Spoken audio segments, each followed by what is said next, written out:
여러분 안녕하십니까? 쩐데리TV의 쩐데리입니다. 구독, 좋아요, 알람 설정까지 부탁드리겠습니다. 시장이 다시 방향성을 좀 하방으로 잡은 느낌이 좀 듭니다. 코스피가 3000포인트를 다시 복구하지 못하고 오늘 0.95% 빠졌습니다. 빠졌고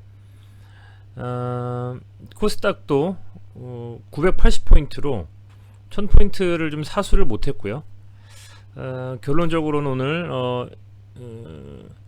일봉 등락률로 1.49% 하락하면서 그 종가 마감을 좀 했습니다. 워낙에 뭐 많은 이슈들이 시장에서 나왔는데 뭐 딱 집어서 이렇게 좀 그 안 좋은 흐름이 왜 그럴까라는 것에 대해서 뭐 생각을 좀 해본다면, 너무나 뭐 우리 시장에는 해외 시장에서 조금 뭐 이렇게 흔들흔들 하더라도 즉각적으로 바로 좀 이렇게 좀 반응하는 그런 시장의 좀 흐름이 이어지는 것 같고, 금리도 상당히 좀 이슈가 있고요. 계속 말씀을 좀 드리지만 주말간에 이제 미국 실업률이 4% 이하로 또 집계된 부분들, 그리고 이제 뭐 긴축, 그죠? 테이퍼링에 대한 연준의 발언들이 여러 매체를 통해서 나오면서 기본적으로 투자 심리가 많이 좀 위축되는 부분이 있죠. 그렇기 때문에 전체적으로 좀 그런 흐름이 굉장히 좀 시장에 악영향을 미쳤다 볼 수 있을 것 같고요. 아울러서 그 중국도 오미크론이 좀 확인이 돼서 봉쇄 조치가 될 것이다라는 가능성이 좀 제기가 됐습니다. 이제 그렇게 되면서 가뜩이나 우리나라 시장 자체에서의 오미크론에 의한 안 좋은 흐름도 영향을 좀 많이 미쳤는데, 거기에 엎친 데 덮친 격으로 중국까지도 이슈가 나와버리면서 이렇게 안 좋은 상황이 돼버렸습니다. 네, 뭐 고용지표를 이제 미국에서 공개한 이후에 연준의 이 양적 긴축이죠.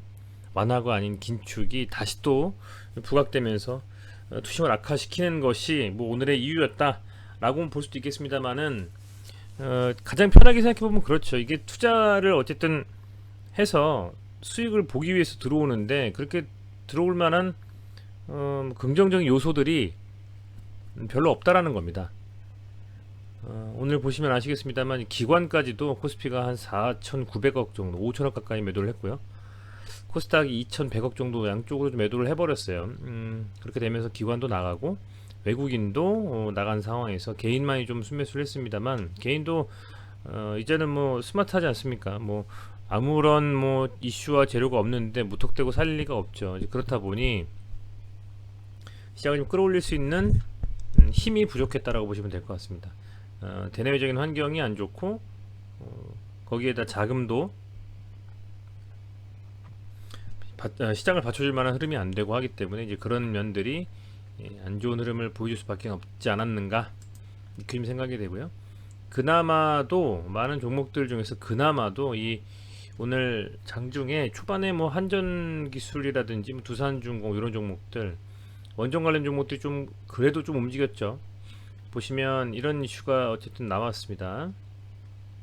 조선일보에서 탈원전에 앞장을 섰던 정부가, 산업부가 한국 원전이 세계 최고라고 얘기를 하고 다닌다라는 거죠.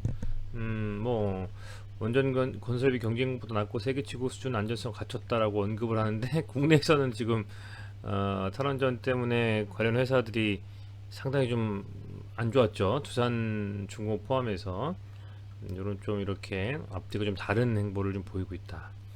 뭐 조선일보에서 정치적인 흐름도 그렇고 이슈도 그렇고 조금은 이제 반정부적인 흐름을 많은 노출을 좀 하는 뭐 사실 매체이기 때문에 뭐 내용에 대해서 쭉 보면 어쨌든 간에 결론적으로는 계속 말씀을 좀 드리지만, 우리나라의 이런 현 정부가 이제 차기 정부가 출범할 때까지 뭐 두 달도 안 남았어요.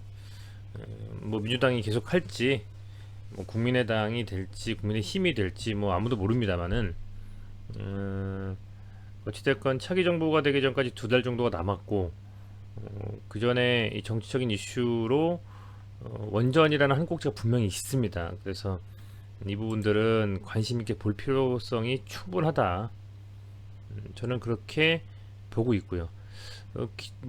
매스컴에서 상당 미디어에서 기본적으로 이 원전에 대한 부분들은 상당히 좀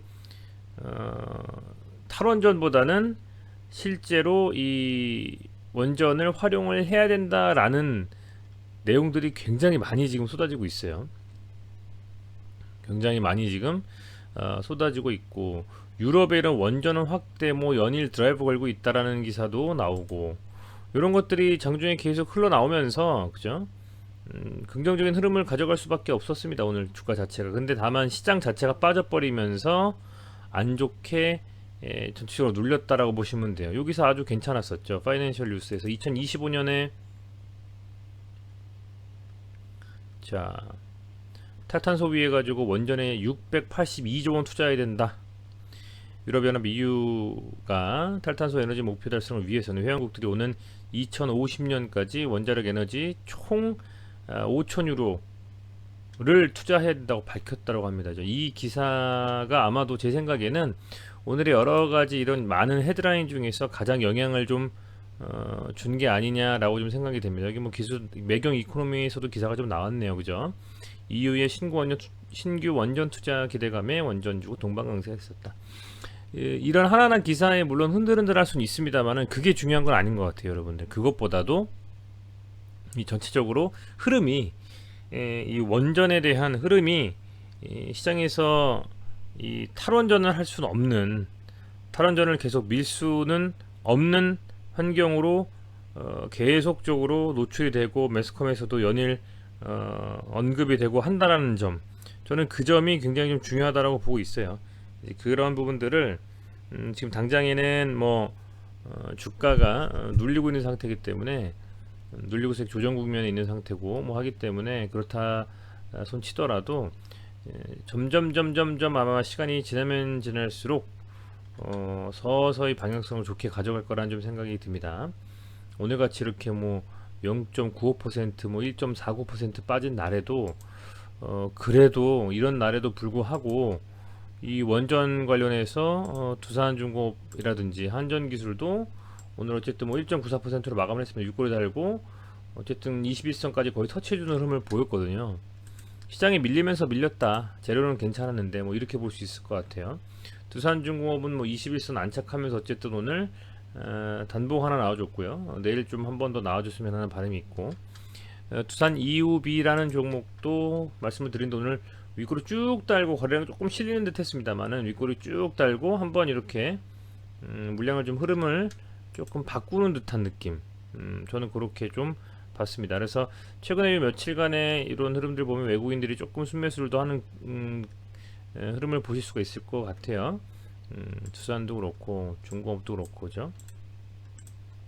중공업도 보면 중공업은 개인들이 많이 좀 사고는 있습니다만 어쨌든 이런 하방에서 한 19,000원에서 20,000원 사이에서는 두산중공업은 충분히 저는 모아가도 될 만한 종목이다라고 보고 있고, 한전기술도 보면 수급에서는 최근에는 개인들이 많이 좀 샀습니다만 그래도 믿을만 하지 않나 싶어요. 한전기술과 이 두산중공업 전부 다 소형 모듈 원전 SMR 관련해서 엮여 있기 때문에, 그죠? 지금 당장은 요 한 8만 한 3, 4천 원 라인까지 종가 기준으로 돌파를 좀 해줬으면 좋겠고, 한전기술도 아마 한전기술이 가든 뭐 두산중공업이 가든 설왕설래하면서 갈 것 같은데, 얘도 지금 현재 2만 한 1,000원 정도 돌파해 준다고 하면 충분히 다시 한번 수급이 들어올 수 있는 위치에 와 있습니다. 그래서 재료 자체는 뭐 뻔하다라고 말씀드리기에는 아직은 끝났다라고 보이지는 않습니다. 새로 계속 이 원전 관련된 기사들이 나오고 있어요. 계속 나오고 있기 때문에 이런 기사들이 나오면서 시장에서도 충분히 한 번 더 좀 반향을 일으키면서 저는 갈 수 있지 않을까, 이렇게 개인적으로 좀 보고 있고요. 보면 흐름 자체는 뭐 조정 국면이죠. 박스권의 조정이라고 보면 될 것 같아요. 이걸 치워버리면 사실상 이런 박스권에 한 19,000원에서 27,000원까지 큰 박스를 볼 수 있을 것 같고, 좁히면 한 요정도죠. 하단의 박스권 상단의 박스권 이런 흐름을 두산중공업은 계속 흐름을 좀 이어가고 있다 이렇게 좀 보시면 될 것 같아요. 뭐 두산 이우비는 매년 한 5, 6월쯤에는 항상 이렇게 한 번씩 빵 터트리는 경우가 간혹 있었습니다. 보시면 여기서도 보면 한 5, 6월 중에 또 빵 터지고 그죠? 또 여기 6월에 또 빵 터지고 그랬었잖아요. 그래서 개인적으로는 두산이라는 종목 특히 이우비는 두산의 우선주이긴 합니다만 결을 두산중공업과 커플링하면서 가져가는 경우가 많거든요. 앞서 말씀드린 것처럼 이 원전 관련된 이슈가 계속적으로 시장에서 노출이 될 것이고 어쨌든 정권이 바뀌면 기존 정권에서 탈원전 하던 것을 그대로 설사 민주당이 이재명 그 후보가 대통령이 되더라도 완전한 탈원전을 하기는 쉽지 않을 겁니다. 그래서 그렇기 때문에 이제 그런 측면에서는 다시 한 번 더 이슈화가 될 가능성이 좀 높고 그런 쪽에서 봤을 때는 두산중공업, 뭐 이우비 이런 한전기술 많은 종목들 중에서 유일한 사실 관련된 우선주가 이거거든요. 그래서 관심 있게 지켜볼 만하다. 저는 이렇게는 계속 좀 생각이 되는 것이죠. 그렇게 좀 지켜보면 좋겠다라는 좀 생각을 해보고 있습니다. 네, 우선은요, 여러분들 두산중공업 보유하고 계신 분들은 조금 지금 답답한 흐름이시겠습니다만 아직 뭐 깨진 건 없습니다. 뭐 302평선으로 잘 흐름이 이어져 가고 있고 하단에서는 반등이 나와주고 있는 상태이기 때문에 시장이 오늘 밀리지 않았다면 아마 좀 더 괜찮은 흐름이 나왔을 거예요. 근데 좀 아쉽습니다만은 뭐 어떡하겠습니까? 시장이 이렇게 흔들어 버리는데 뭐 아무리 뭐 소위 말하는 뭐 삼성전자라도 막 흔드는 데는 장사 없죠. 그렇기 때문에 이제 그런 좀 답답함은 있으셨겠지만 뭐 계속될 건 아니라고 봅니다. 시장이 분명 반등의 흐름을 나타낼 때에는 얼마든지 그런 반등에 대한 흐름이 이어질 수 있을 것이다. 저는 그렇게 좀 보고 있습니다. 아주 유심히 한번 살펴보겠고요. 두산중공업 보유하고 계신 분들은 가급적이면 큰 어떤 이런 흐름의 변동이 없다면 홀딩 하시면서 가시는 쪽이 어떨까 그렇게 좀 생각을 해봅니다. 네, 여러분들 어쨌든 내일도 조금 더 시장이 좀 반등해주면서 오늘 못 간 오늘 윗골이 단 이런 것까지 좀 메우는 양봉이 좀 나와주길 기대해 보겠고요. 두산중공업 가지고 계신 분들은 힘내셨으면 좋겠습니다. 네, 감사합니다.